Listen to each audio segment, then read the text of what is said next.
So now I get the pleasure of speaking to you from my own living room. It's really an interesting process for me at this point, but know that I'm always glad to be with you, and it's always an honor for me to share my thoughts and my convictions. So let's look at today's passage. It speaks deeply of Jesus' questions to his disciples regarding their understanding of who he was. The first part of Matthew 16 involves the testing of the Pharisees and the Sadducees, asking Jesus to perform a sign for them. The latter part of Matthew 16 involves Peter chastising Jesus that he would not need to go to Jerusalem to suffer and die and be raised again. Jesus sharply rebukes Peter at the end of chapter 16. But in the middle of this chapter, sandwiched between these two testings of Jesus, Jesus praises Peter for his answer to the question. Jesus' questions in verses 13 and 15 are vitally important for us to understand the message of this passage.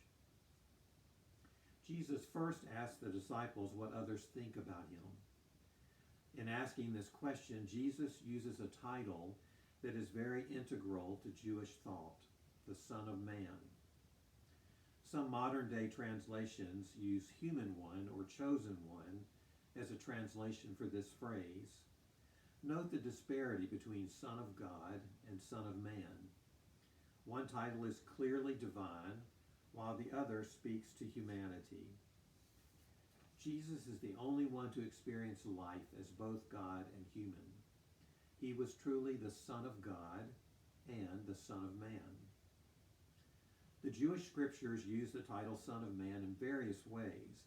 Most often we find this in the book of Ezekiel, where the prophet himself is referred to as the Son of Man, little s, little m, but also in Daniel, where the words are associated with the Messiah, large s, large m. Daniel references one like the Son of Man who comes with the clouds of heaven. Jesus refers to himself as the Son of Man as he understands his earthly mission as both Redeemer and Judge. Jesus chooses this title when he is describing himself. In Matthew 8:20, he reminds his followers that the Son of Man has no place to lay his head. In Matthew 9:6, he references the Son of Man having authority on earth. Matthew 12:8 states that the Son of Man is Lord of the Sabbath. And there are others. Jesus describes himself as the Son of Man. The disciples are quick to inform Jesus of what others think. Other people think Jesus is John the Baptist, Elijah, or Jeremiah, or another prophet. This is interesting when we consider that John the Baptist has been beheaded, and neither Elijah nor Jeremiah had been alive for centuries. This is more about who people think Jesus is like than who he is. This parallels our own world today. Many consider Jesus a good man, a good teacher, or a prophet. Is this who Jesus is? Or is this about those who Jesus is similar to? When Jesus presses the disciples again about who they think he is, Peter responds for the group in verse 16. Thou art the Christ, the Son of the living God. Peter turns Jesus' question about the Son of Man to an answer about the Son of God. This impetuous, brash, outspoken, rough hulk of a man makes the confession of faith, confirming Jesus as historical and religious fulfillment of prophecy. Per Peter, Jesus is the Messiah, the anointed one of God. And this is Jesus' question to you and me today. Who do we say that Jesus is? It is not enough to know the stories of Jesus' life and who he was similar to. We must also make a decision about who Jesus is and how we will make use of that information. There are confessions about Jesus throughout the Bible. Peter, Thomas, Martha, even the Gentile centurion. but none of them are as significant as the confession that you and I will make. Who is Jesus to us? As we ask ourselves that question, let's consider what Jesus says to Peter.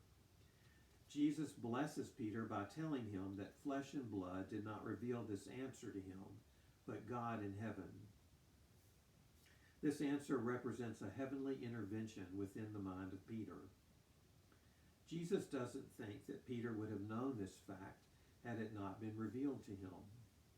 He speaks not what he knows and understands, but what has been revealed. What follows then is the testing where Jesus actually calls Peter Satan, representing a lack of understanding on Peter's part after that great confession. Peter did not want suffering for Jesus. He did not want the cross and the valley of death for his teacher. Sometimes you and I have a perception that allows us to see a truth, but we don't really understand its ramifications. I believe this was Peter's experience following his great confession. Our Catholic brothers and sisters will place greater emphasis on verses 18 through 20, which references their interpretation of the establishment of the Catholic Church. They believe that Peter is the founder and that the church itself has a role as judge and authority in this world. In the Greek language, there's a play on words here, excuse me, where Jesus places a masculine ending on the word for stone. In the Greek, stone is Petra, it's feminine. Jesus changes it to Petros, which is masculine, and it means more than stone, it means bedrock or foundation. This reference to the church in Matthew and one other reference in Matthew 18:17 are the only references to the church in the Gospels. This leads some scholars to believe that the words may actually not have been from Jesus, but were added later by church leaders. Non-Catholics will argue that the bedrock of this conversation is about the confession of faith in Jesus, not about the person who made it. The rock is most likely not Peter, but the faith that Peter presented in Jesus Christ. Certainly, Peter's wavering in the next verses indicate that he did not really understand his own confession. It is upon Jesus that the church is based, not Peter, and yet Peter's confession reveals both the divine identity of God in Jesus and the human origins from whence he came. It is Jesus who has the authority to bind and loose on earth and in heaven. It is Jesus who establishes the church that is born outside of the temple and outside of the synagogue. Here, the foundation of the church is based on Jesus and the confession that Peter made. We can all share in that confession. We have to look upon Jesus when we confess that he is the Christ, the Messiah, the Son of the living God. We have to determine how that relationship will be manifested in our lives. Who is Jesus to us? If we look also at the confession of Thomas in the upper room, following the crucifixion and resurrection, we see a Jesus that is marked by wounds, and it appears that those wounds are what convinces Thomas to declare Jesus as his Lord and his God. It must not be overlooked that you and I share with Jesus the woundings of life. Our wounds and losses link us to him and to humanity. We are the wounded, and yet we also are the blessed. Do our woundings bring us closer to Jesus, or do they move us farther away? In my years, I have struggled with many woundings, and I must confess that at times those woundings could have ripped away my foundation of faith. I get wrapped up in the injustice of this world and the suffering of creation. I try to imagine starting every day with a clean slate, opening myself to the positivity and beauty of life. But then I am beset with some new pain, some new struggle, some new block to goodness, and I find myself struggling again. You know this place if you are honest. LGBTQIA plus individuals, we know the pain of living in the shadows. We know the pain of having to choose at times to keep our true selves hidden. We carry this wounding with us, and our wounds bind us together with other populations who have suffered similar woundings in life. So here is Jesus presenting the face of God as wounded.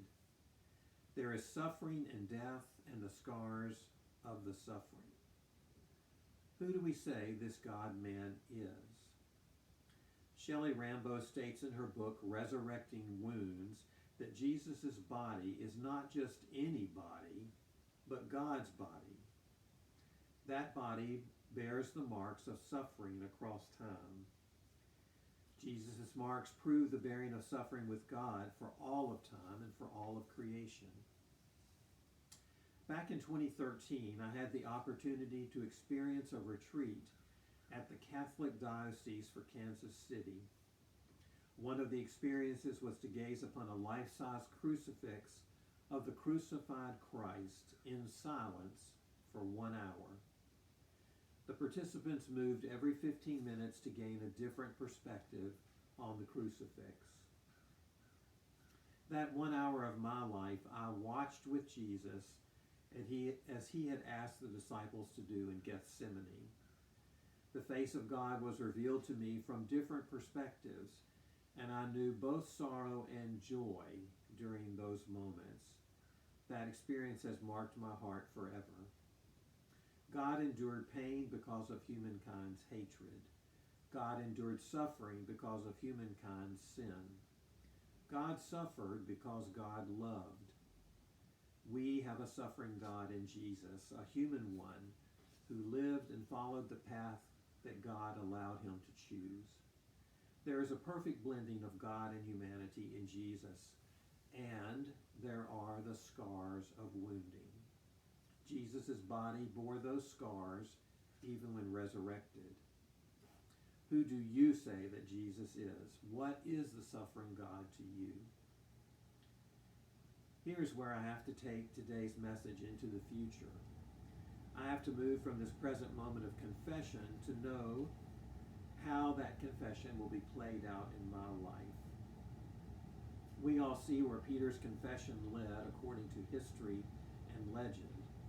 Eventually he got the message, and he moved through the Jewish, Gentile, synagogue, church, circumcision, no circumcision, eating, not eating issues, to allegedly die for his faith upside down upon a cross in Rome.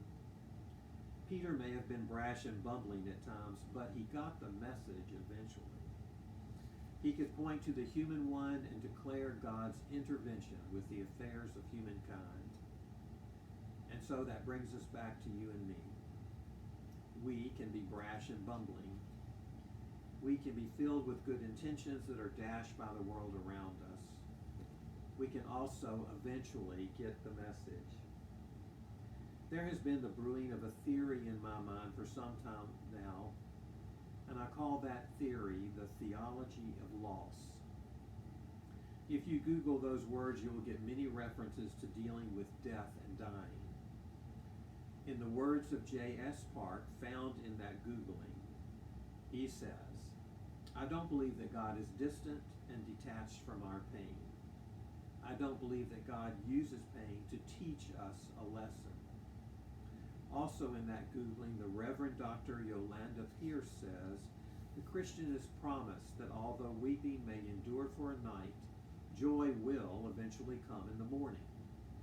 But we are never told how long that night will be or how long our season of grief may last.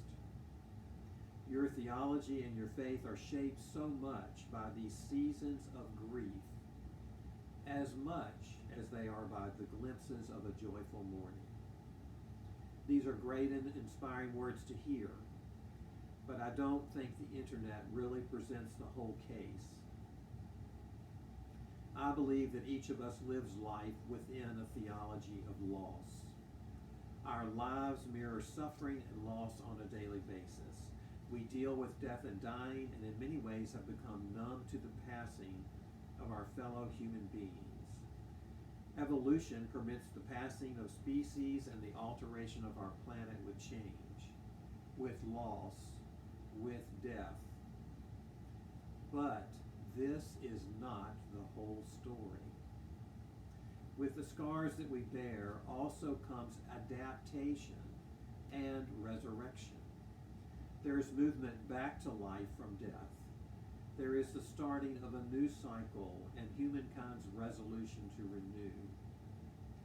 As many womanist theologians tell us, womanist is a black female theologian. That's a line of thought and reasoning that many black women agree with. So these theologians tell us that our recounting of the story of Jesus needs to focus more on resurrection rather than crucifixion. We need to acknowledge our suffering and the suffering of those around us, not covering up the wounds or minimizing them, as the church has done in the past, but moving beyond them into living in a resurrected way. Our woundings can then become the fertile soil for new life. If I didn't possess this inner resolution to renew, I would have lost the significance of the authority that God has given us as the church to bind and to loosen. Isn't there a message here that you and I need to be reminded to bind the things of death and to loose the things of life? If you are like me, you are tired of the things of death. I am tired of the mindset that expects the worst and downplays the best. I want to be set free from the bondage of negativity and enabled to see a great balance of what is good in life.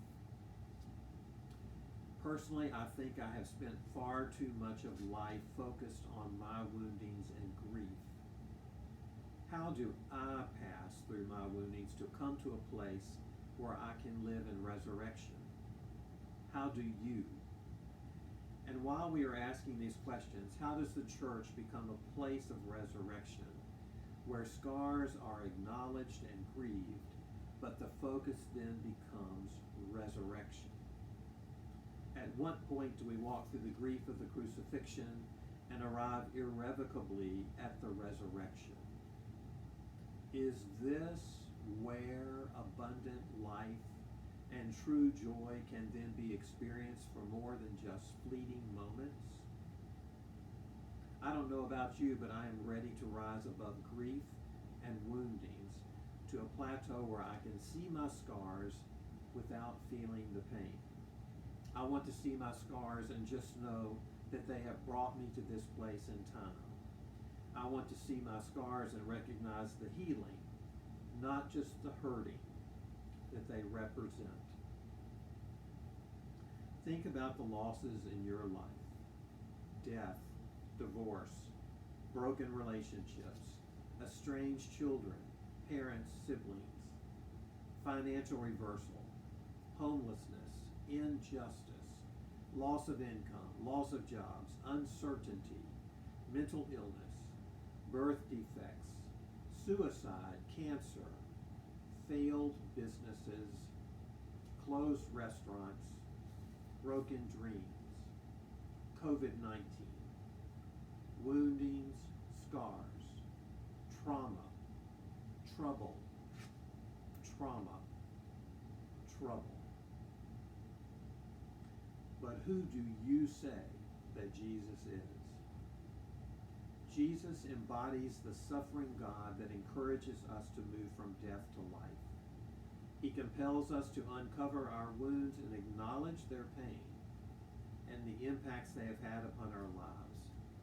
But he also compels us to move past those woundings to see the scars that have resulted from healing. He compels us to gaze upon his face and see God's love, to learn God's plan for the world, and to experience God's hope, grace, and mercy for the future. How can we make the transition to hope and faith through our scars and the scars of Jesus? How do we step into the abundant life occupied by fellow strugglers and our forward movement to paving the way for joy and gladness. We see the wounded God before us. Claim him as God's Messiah, God's chosen one, God's anointed one, God's resurrected one. Live a life of resurrection. What will we do with Jesus? Amen.